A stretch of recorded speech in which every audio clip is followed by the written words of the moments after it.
Hi friends, ಹೇಗಿದ್ದೀರಾ ಎಲ್ಲರೂ?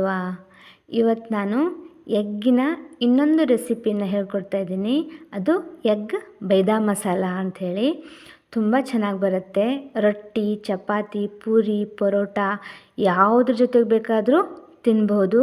Super combination. ನೋಡಿರಿ ಎಷ್ಟು ಚೆನ್ನಾಗಿ ಬರುತ್ತೆ ಇದು. ತುಂಬ ಚೆನ್ನಾಗಿ ಬರುತ್ತೆ. ಒಂದು ಸಲ ಇದನ್ನು ಟ್ರೈ ಮಾಡಿ. ಹೇಗೆ ಮಾಡೋದು ಅಂತ ಹೇಳ್ಕೊಡ್ತೀನಿ. ಇದಕ್ಕೆ ತುಂಬ ಸಿಂಪಲ್, ಜಾಸ್ತಿ ಏನು ಸಾಮಾನು ಬೇಡ, ಇಂಗ್ರೀಡಿಯೆಂಟ್ಸ್ ಬೇಡ, ಏನು ಬೇಡ. ಇಲ್ಲಿ ನಾನು 2 ಈರುಳ್ಳಿನ ತಗೊಂಡು ಕಟ್ ಮಾಡ್ಕೊಂಡೆ. ನೆಕ್ಸ್ಟು 1 ಹಸಿಮೆಣಸಿನಕಾಯಿನ ತಗೊಂಡಿದ್ದೀನಿ. 2 ಟೊಮ್ಯಾಟೊ. ಇಲ್ಲಿ ಮೇನ್ ಅಂದರೆ ಟೊಮ್ಯಾಟೊ ಫುಲ್ ಹಣ್ಣಾಗಿರಬೇಕು, ಕಾಯಿ ಇರಬಾರ್ದು. ಯಾಕಂದರೆ ಟೊಮ್ಯಾಟೊ ಫುಲ್ಲು ರಸ ಬಿಟ್ಕೋಬೇಕು ಅದರಲ್ಲಿ. ಸೊ ಟೊಮ್ಯಾಟೊ ಏನು ಮಾಡಬೇಕು, ನೀವು ತುಂಬ ಹಣ್ಣಾಗಿರುವಂತಹ 2 ಟೊಮ್ಯಾಟೊನ ತಗೊಳ್ಳಿ. ನೆಕ್ಸ್ಟು ಕೊತ್ತಂಬರಿ ಸೊಪ್ಪನ್ನು ಕೂಡ ಇಲ್ಲಿ ನೀಟಾಗಿ ಚಿಕ್ಕದಾಗಿ ಕಟ್ ಮಾಡ್ಕೊಂಡಿದ್ದೀನಿ. ನೆಕ್ಸ್ಟ್ ಇಲ್ಲಿ 6 ಎಗ್ಗನ್ನು ತಗೊಂಡಿದ್ದೀನಿ. ಈ 6 ಎಗ್ಗನ್ನು ನಾನು ಮೊದಲೇ ಬಾಯ್ಲ್ ಮಾಡಿ ಇಟ್ಕೊಂಡಿದ್ದೆ, ಉಪ್ಪು ಹಾಕಿ. 6 ಎಗ್ಗು ಸಾಕು. ಇಲ್ಲಿ ಒಂದು ಬಾಣಲೆಗೆ ಒಂದು ಸ್ವಲ್ಪ ಎಣ್ಣೆ, ನಾನಿಲ್ಲಿ ಮಸ್ಟರ್ಡ್ ಆಯಿಲನ್ನು ಯೂಸ್ ಮಾಡ್ತೀನಿ. ನಿಮ್ಮ ಯಾವ ಆಯಿಲ್ ಬೇಕಾದ್ರೂ ಯೂಸ್ ಮಾಡ್ಕೊಳ್ಳಿ. ಆಯಿಲ್ ಬಿಸಿ ಆದಮೇಲೆ ಇದಕ್ಕೊಂದು ಸ್ವಲ್ಪ ಜೀರಿಗೆ ಚಟಪಟ ಅಂದಮೇಲೆ ಈರುಳ್ಳಿ ಮತ್ತು ಹಸಿಮೆಣಸಿನ್ಕಾಯಿನ ಹಸಿ ವಾಸನೆ ಹೋಗೋ ತನಕನೂ ಹುರ್ಕೊಳ್ಳಿ. ಒಂದು ಸ್ವಲ್ಪ ಉಪ್ಪು ಹಾಕಿದರೆ ಈರುಳ್ಳಿ ಜಲ್ದಿ ಫ್ರೈ ಆಗುತ್ತೆ. ಈರುಳ್ಳಿ ಒಂದು ಸ್ವಲ್ಪ ಗೋಲ್ಡನ್ ಬ್ರೌನು ಆಗೋವರೆಗೂ ಏನು ಮಾಡಬೇಕು, ಇದನ್ನು ನೀಟಾಗಿ ನಿಧಾನಕ್ಕೆ ಫ್ರೈ ಮಾಡ್ಕೊಳ್ಳಿ. ಇದು ಫ್ರೈ ಆಗ್ತಿದ್ದಂಗೆ ನಾವೇನು ಮಾಡೋಣ, ಇಲ್ಲಿ 1 ಚಮಚದಷ್ಟು ಶುಂಠಿ ಬೆಳ್ಳುಳ್ಳಿ ಪೇಸ್ಟನ್ನು ಹಾಕ್ತಾಯಿದ್ದೀನಿ. ಶುಂಠಿ ಬೆಳ್ಳುಳ್ಳಿ ಪೇಸ್ಟ್ ಕೂಡ ಹಾಗೆ ಫುಲ್ ಅದ್ರ ಹಸಿ ಸ್ಮೆಲ್ ಹೋಗಬೇಕು, ಅಲ್ಲಿ ತನಕ ಅದನ್ನು ಫ್ರೈ ಮಾಡಿ. ಅದಾದಮೇಲೆ 1 ಚಮಚ ಖಾರದ ಪುಡಿ, ಅರ್ಧ ಚಮಚ ಗರಂ ಮಸಾಲೆ ಪುಡಿ, ಅರ್ಧ ಚಮಚ ಕೊತ್ತಂಬರಿ ಪುಡಿ, ಆಮೇಲೆ ಒಂದು 1/4 ಚಮಚದಷ್ಟು ಅರಿಶಿನ ಪುಡಿ, ಇನ್ನೊಂದು 1/4 ಚಮಚದಷ್ಟು ಜೀರಿಗೆ ಪುಡಿ. ಇವನ್ನೂ ಕೂಡ ಏನು ಮಾಡ್ಕೋಬೇಕು, ಹಾಕಿ ಈಗ ಸಿಮ್ಮಲ್ಲಿಟ್ಟು ಮಸಾಲೆಗಳನ್ನು ಹುರಿಬೇಕು. ಆ ಮಸಾಲೆಗಳು ಪೂರ್ತಿ ಎಣ್ಣೆಯಲ್ಲಿ ತನ್ನ ಆಯಿಲನ್ನು, ಅವ್ರದ್ದೇನು ಒರಿಜಿನಲ್ ಆಯಿಲ್ ಇರುತ್ತಲ್ಲ ಆ ಆಯಿಲನ್ನು ಬಿಡೋ ತನಕನೂ ಸಿಮ್ಮಲ್ಲಿ ನಿಧಾನ ಹುರ್ಕೊಳ್ಳಿ. ನೋಡಿ ಎಷ್ಟು ಚೆನ್ನಾಗಿ ಆಯಿಲ್ ಬಿಟ್ಕೊತ ಹೋದಾ. ಇದೇ ಮೇನು. ನಾವು ಗಡಿಬಿಡಿಲಿ ಮಸಾಲೆ ಹೈ ಫ್ಲೇಮಲ್ಲಿ ಹುಡ್ಕೊಂಡ್ಬಿಟ್ಟು ಅಂದರೆ ಮಸಾಲೆಗಳು ಸುಟ್ಟು ಹೋಗ್ಬಿಡ್ತವೆ, ಟೇಸ್ಟ್ ಬರಲ್ಲ. ಈಗ ನೆಕ್ಸ್ಟು ಟೊಮ್ಯಾಟೊ. ಯಾವುದೇ ಕಾರಣಕ್ಕೂ ಈರುಳ್ಳಿ ಹಾಕಿ ಟೊಮ್ಯಾಟೊ ಹಾಕಿ ಯಾವುದೇ ಕಾರಣಕ್ಕೂ ಮಸಾಲೆ ಹಾಕಬಾರ್ದು. ಫಸ್ಟ್ ಮಸಾಲೆ ಫ್ರೈ ಮಾಡಾದ್ಮೇಲೆ ಟೊಮೆಟೊನ ಹಾಕಬೇಕು. ಇಲ್ಲಿ ಟೊಮೆಟೊ ಚೆನ್ನಾಗಿ ಬೇಯಬೇಕು ಅಂದರೆ ಒಂದು ಅರ್ಧ ಚಮಚದಷ್ಟು ಏನು ಮಾಡ್ತೀನಿ, ಇಲ್ಲಿ ಉಪ್ಪನ್ನು ಸೇರಿಸ್ಕೊತೀನಿ. ಯಾಕಂದರೆ ಉಪ್ಪು ಹಾಕಿದರೆ ಟೊಮೆಟೊ ಜಲ್ದಿ ನೀರನ್ನು ಬಿಟ್ಕೊಳ್ಳುತ್ತೆ.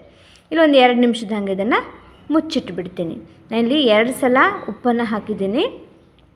2 ನಿಮಿಷ ಆದಮೇಲೆ ಓಪನ್ ಮಾಡಿದಾಗ ನೋಡಿರಿ ಎಷ್ಟು ಚೆನ್ನಾಗಿ ಅದೇನಾಯ್ತು, ಎಲ್ಲ ಎಣ್ಣೆ ಕಂಟೆಂಟ್ ಎಷ್ಟು ಚೆನ್ನಾಗಿ ಬಿಟ್ಕೊಂಡಿದೆ. ಅಂದರೆ ಇದು ನಾವು ಹಾಕಿರೋ ಎಣ್ಣೆಗಿಂತ ಮಸಾಲೆಯಲ್ಲಿರುವಂತಹ ಎಣ್ಣೆಗಳು ಬಿಟ್ಕೊಂಡ್ಬಿಟ್ಟಿದ್ದಾವೆ.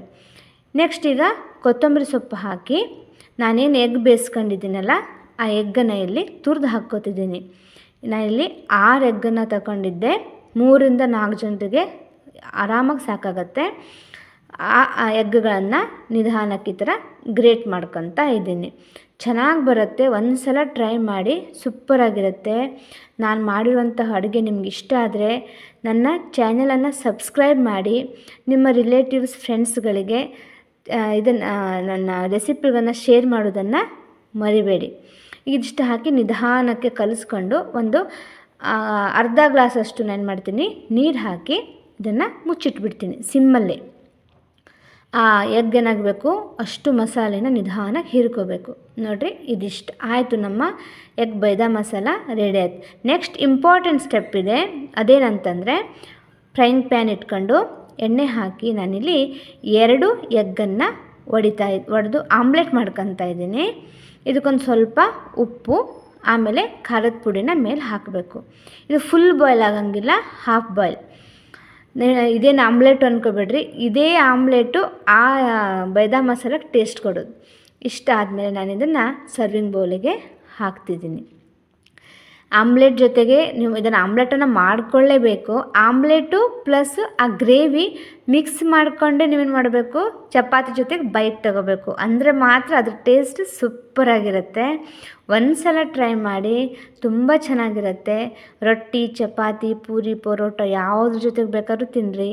ಒಂದು ಚಪಾತಿ ಜೊತೆಗೆ ಒಂದು ಚಪಾತಿ ಬಿಟ್ಟು 2 ಚಪಾತಿ ಹೋಗ್ತವೆ, ಅಷ್ಟು ಚೆನ್ನಾಗಿ ಬರುತ್ತೆ. ಒಂದು ಸಲ ಇದನ್ನು ಟ್ರೈ ಮಾಡಿಕೊಳ್ಳೇಬೇಕು, ಸೂಪರಾಗಿರುತ್ತೆ. ನನ್ನ ಅಡುಗೆ ಇಷ್ಟ ಆದರೆ ದಯವಿಟ್ಟು ಸಬ್ಸ್ಕ್ರೈಬ್ ಆಗಿರಿ. ಇನ್ನೊಂದು ಅಡುಗೆಯೊಂದಿಗೆ ಮತ್ತೊಂದು ಸಲ ಭೇಟಿ ಆಗ್ತೀನಿ. Thank you very much. Bye.